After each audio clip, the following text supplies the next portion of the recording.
Hello, brains! So Rick Green and I had a few technical difficulties in the last video, so I flew to Canada so we could answer your questions in person without the interference of a computer.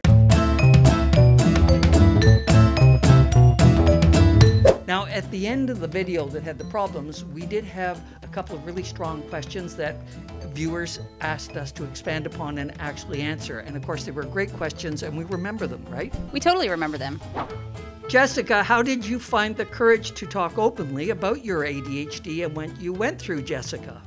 Actually, I started talking about my ADHD openly because I didn't realize that it was something you weren't supposed to talk about.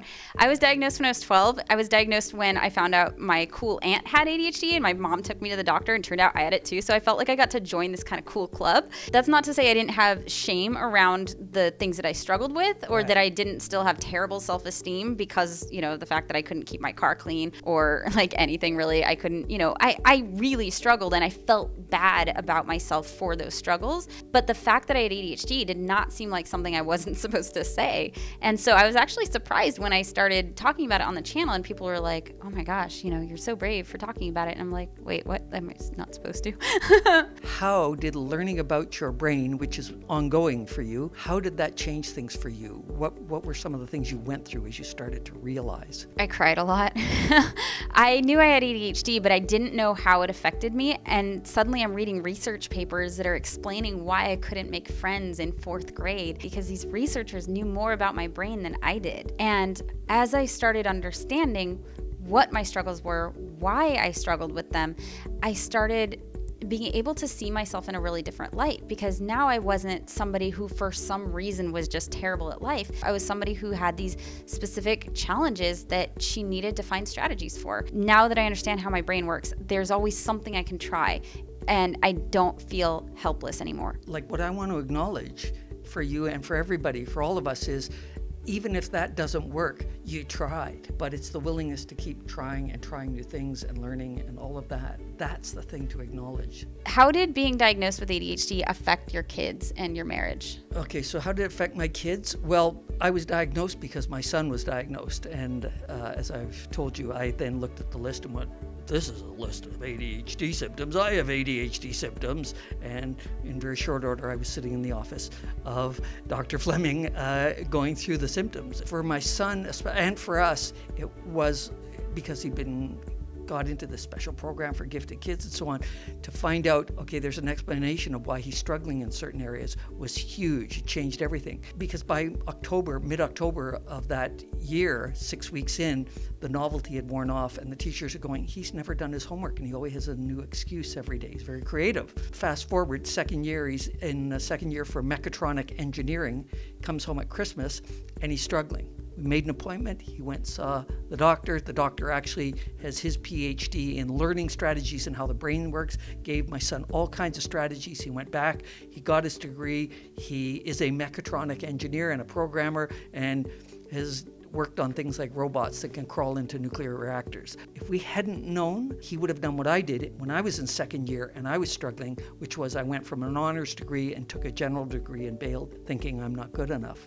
And that would have happened to him and he never would have gotten to do what he does. And what he does really well. One more thing, what did it cost you to be open and honest about your ADHD? Being open about the diagnosis, getting a diagnosis, I think saved my life. It's saved in so many ways. It saved my career. It saved my marriage. And as you have, I got an opportunity to make a difference in all these lives, which is like I was not expecting. All right, so we're gonna answer a few more questions that you asked in our comments. So I'm gonna pull those up and we'll answer some questions. How to spot the moment when, if it's even possible, you're ready to stop taking ADHD meds? Is getting off ADHD meds necessarily the right thing to do? And do people take ADHD meds for the rest of their lives, or are they really needed for a shorter period of time? So I had a boyfriend who lived in Italy and was studying physics and was so much smarter than me. And he was very concerned about the possible side effects of ADHD medication. You know, he's like, oh, you know, it can affect the heart. And so I was like, oh no, okay, well, he's smart and he tells me I shouldn't be taking these meds. So I stopped. First of all, if you're going to stop taking any meds for anything, talk to your doctor about it and make sure that you're getting some guidance. I did not. I just went off cold turkey. I gained like 30 pounds in 3 months. Wow. I lost a job. I started a career as a stand-up comedian. Made some just generally terrible life choices, and I spent a lot of money that I didn't have. It was bad. And I realized after a couple of years of this that the side effects of untreated ADHD were so much worse than my mild appetite suppression, which was legitimately the only side effect that I had from my medication. And at that moment, I realized, I think I'm gonna be taking these for a while. You know, I get up, I put glasses on, I get up, I take my meds. This works for me, and there's not really a reason for me to not take them. So I do. So I think for the foreseeable future, I will be taking ADHD meds for myself personally. I can't speak for anybody else. I've found other strategies and stuff so that I can take a lower dose, but I still definitely benefit from medication. So I don't plan on going off of it anytime soon for myself. I'd love you two to chat with each other, to talk about funny stories you've had happen to you, compare each other's toolboxes, and discuss things that the other fan base might not know. Ooh, each other's toolboxes. Okay, so I've obviously got more videos with tools than I can possibly implement on a regular basis. So I don't use all of my tools on my channel. What are your go-to tools? Like, what are the things you regularly use? One of them was start small or start badly, and even setting a time limit.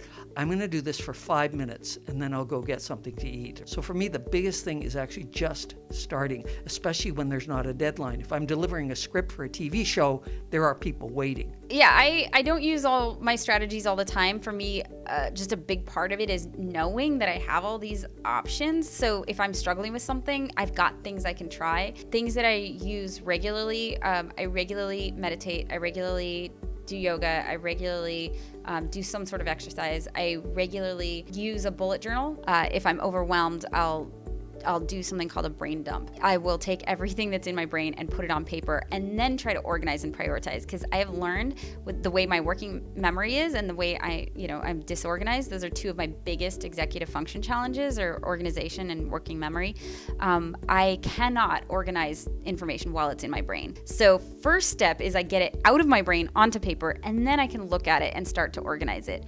But same if I write something, I have to do a brain dump first. I cannot go straight to like, oh, and here's my outline for this thing. Like, it's just not gonna work. Yeah. And then doing the start small or do it badly, I do that all the time. Those are probably some of my bigger strategies. And medication. I use medication on a regular basis as well. Could you talk about rejection sensitive dysphoria and ADHD? Okay, this is something we'll do an episode on at some point. The sensitivity to rejection that ADHDers feel. Rejection sensitive dysphoria is a term specific to Dr. William Dotson. That's his term that he coined. It's not an official term. So if you bring it to your psychiatrist or psychologist, they may not know what you're talking about, but it's a reference to the sensitivity to rejection that we feel. Did you have that? Do you experience that? Yeah, and of course, you get up on stage and you bomb. There's a tremendous incentive to work harder at it, to make it better, to improve. The few times that we have bombed, I've learned when we were doing comedy regularly, live comedy, that was a challenge, was this is not going well, and I would panic. And then later on it was like, yeah, this is an audience of elderly jewelry shop owners. They're not going to get anything we're doing. These are the kind of people we make fun of. So, there was usually an explanation. We were off, we were tired, whatever it was. The turnaround was from, I guess I'm not funny, to, okay, why didn't that work? Because it's killed 200 times that we've performed it live. Yeah, I think that helps a lot to put things in context and recognize that a lot of times the rejection is more about them than it is about you. And also cuddling my dog helps a lot.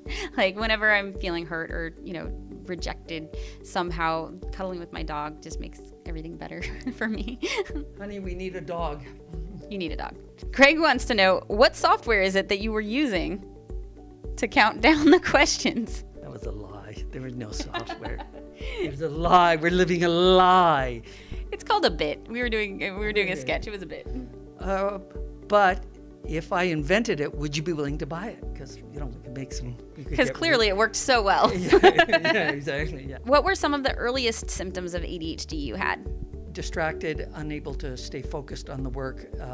My grade 1 report cards, too shy, introspective, once I get into something, playing with something, I didn't want to be interrupted. My earliest symptom was I lost everything. Like regularly came home without my jacket, without my shoes for some reason. Like I lost everything. And even now I've just accepted that I lose things. And I've told people, if you buy me something, don't buy me anything you'll be upset if I lose, because I will feel terrible. So only buy me things that you are okay with me donating to the world. What would you suggest for someone who has limited medical resources to get a proper diagnosis of ADHD as an adult when your country and or doctor does not acknowledge that ADHD is a thing? So if it's just your doctor, I mean, what my mom did when my first doctor said, no, she's smart, she can't have ADHD. She was like, thank you for your opinion. I'd like to see somebody else. I'd like to see a specialist. And she kept pushing until we found somebody, who went through the whole proper diagnosis process. When you have limited medical resources, it can be a lot harder if you don't have, if there's a long wait, or if you don't have the money to go see multiple specialists, if you don't have health insurance, it can be a lot harder.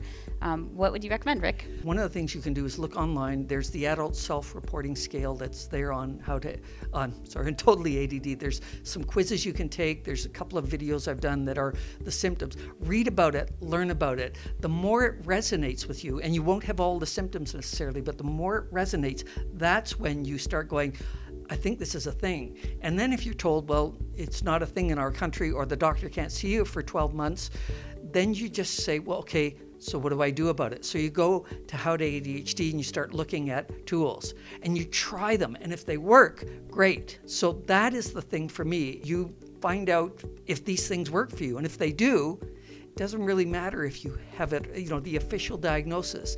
If, on the other hand, the more you learn about it, you're going, well, actually, this is just because I am going through a divorce, or I've just been fired, or whatever, then maybe it's temporary. Yeah, getting the diagnosis, you want to do it eventually. But I wouldn't sit around waiting and suffering until you can get that proper diagnosis, right? Start looking, start reading. But I'd say start now. What has been the hardest thing for you to open up about with your ADHD, and why? I can't talk about it. I know. The other question was, are there things you would never want to talk publicly about related to your ADHD? Yes. Yes. Yes. The hardest thing to talk about with the kids, just how much it hurt and how scared I was for my kids. I was doing okay. I was working all the time, way too much, but I was just terrified for my kids. Something that I have not mentioned publicly, but I will now. A few years before I started the channel, I did some stand-up comedy, and I did it around my ADHD. And I was so misinformed about ADHD. I had bought into the stereotypes and all the information we're fed from the media and, well-meaning relatives and stuff about ADHD that it was perpetuating myths and stigma. And I'm really ashamed of that. And now I remember that anytime somebody comes to me with something that is just ridiculous about ADHD, or they share an article that perpetuates a myth or a stigma or whatever, I remember that was me.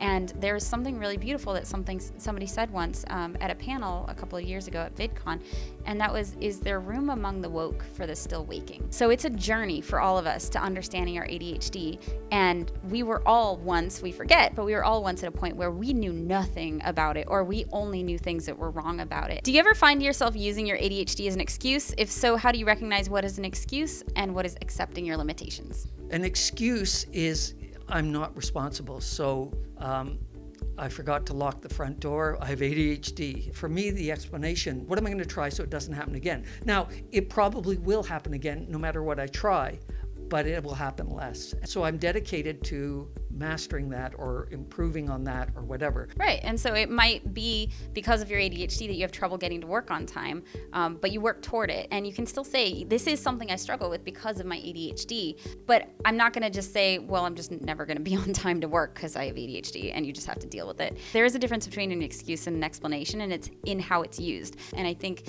a good way to go about it is not to use your ADHD defensively. If somebody's like, oh, you didn't do the thing, well, I have ADHD. But if we own up to our mistakes and you're like, yeah, I let you down, I'm sorry. This is a challenge for me because I have ADHD, but I want to work with you to resolve this. And then, yeah, recognize that it's not going to be 100% perfect, right? And we don't have to apologize for that. We don't have to apologize for what we struggle with, because it's not our fault that we struggle. It is our responsibility to do what we can about it.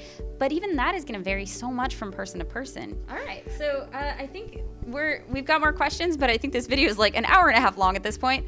We're going to cut some stuff down. Yeah, we're going to cut most of Rick's. My stuff will be... Thank you for answering questions for real. You had no idea what you're getting yourself into by writing a sketch about 20 questions that you'd actually have to answer some. But thank you for We answered 40 or 50 here. We answered so many questions. You satisfied? You get satisfied. Check out the videos on Rick's channel. We did some videos on the top ADHD myths that have affected us, and talked a little bit about that on Rick's channel. There's going to be 3 or 4. There's going to be a number of videos because Rick is smart and divides them up into multiple videos. The editor. Yeah, it's not the editor. Yeah. So check those out on Rick's site, totallyadd.com. Thank you to my brain advocates and all my Patreon brains that allow me to do things like fly to Canada to do a conference and talk to Rick in person without the interference of technology that is not ADHD friendly. I'll talk to you soon. Like, subscribe, and click all the things, and we'll see you soon. 1, 2, 3. Bye, brains!